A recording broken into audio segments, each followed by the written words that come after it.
welcome to day 10. Today our phrase is, and may you have the power to understand. Why in the world do I need the power to understand? So where we're headed right here in this kind of the full concept that goes a little further than just this one phrase. We're just going to look ahead a little bit. May you have the power to understand, as all the saints should. Am I in the right translate? No, as all God's people should. I always say it in the wrong version. As all God's people should.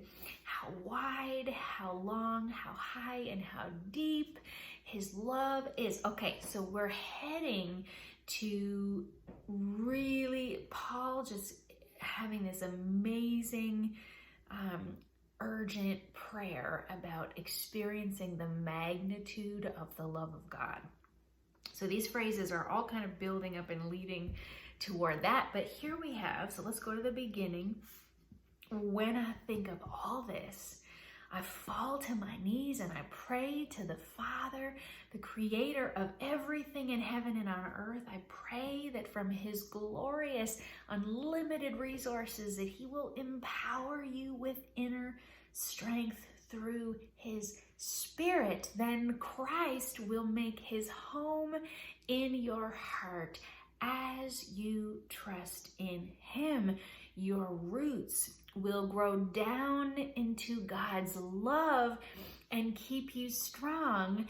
And may you have the power to understand. So it's like Paul, it's like the Spirit is just rising up in him and he's preaching this and just getting carried away. Just, picture just the energy rising in a room while this is being read orally to the churches. So it's like almost like he's just getting caught up in it. So he says, then your roots will grow down into God's love and keep you strong. And it's almost like, by the way, may you have the power to understand this love, which is where we're heading. But why do we need the power to understand? So one of the thoughts that I have around this that just kind of fascinates me is that, we talked about trying to engage with God, who is spirit, that God is spirit. He's of a different kind, and we aren't used to experiencing Him when we grow, we grow up experiencing life through our senses in this natural world. So it's a little bit similar in terms of the perfect love of God.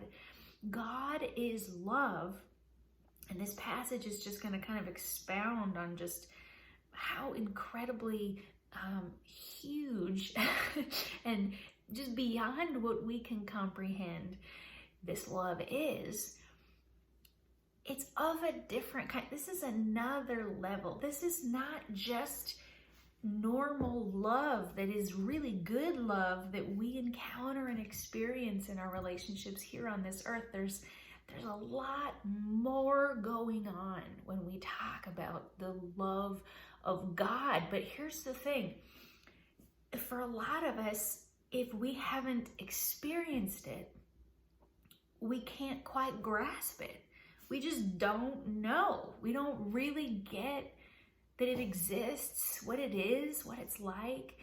If somebody's trying to describe to you something that is, in a world that you can't even picture or grasp, it's almost hard to even think of that right now because of the internet. We've got the world at our fingertips. But something, maybe a food in a foreign country, and someone's trying, to try to grasp the taste and the smell and the, what it's really like, is really difficult to do if you haven't been there and you haven't tried it, you haven't touched and tasted and seen and smelled. And so on this earth, we encounter love. But the love we encounter is even at its best, still imperfect. It still has certain limitations that we just perceive as very natural. Sometimes that creates incredible woundedness, and there's an incredible lack of love that creates a lot of woundedness and pain. But other times, even at its best, love is good, but it does still have some limitations. So it's difficult to actually grasp the incredible magnitude of God's love that is at another level. It's of a different kind. It's perfect love, and it's God. God is love.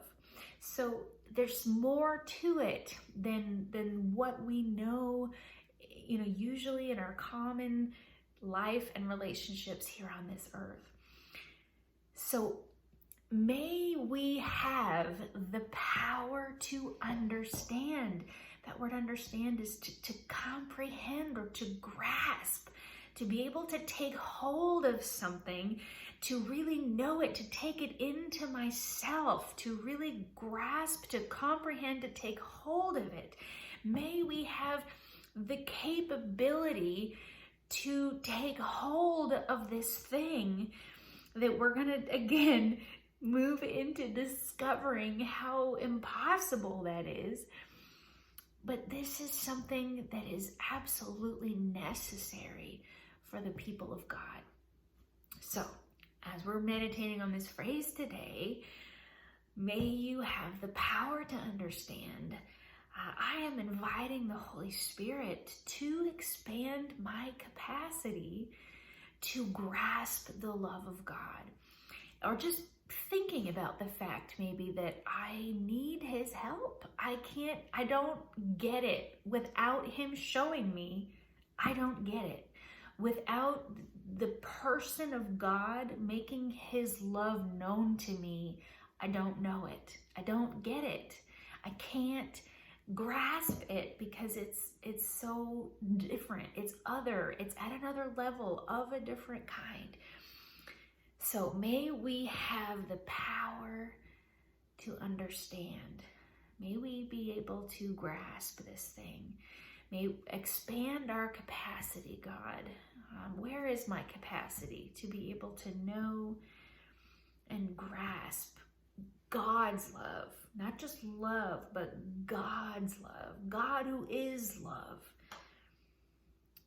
That's where I am meditating on this phrase today for day 10, and I invite you to invite the Holy Spirit into your thinking and meditating on this phrase as well today, and discovering where we're at, just where we're at. The meditating part is all we do, is we just think about it and ponder with the Holy Spirit, with an openness to the Holy Spirit. What would you say to me around this, around having this capacity to grasp God's love?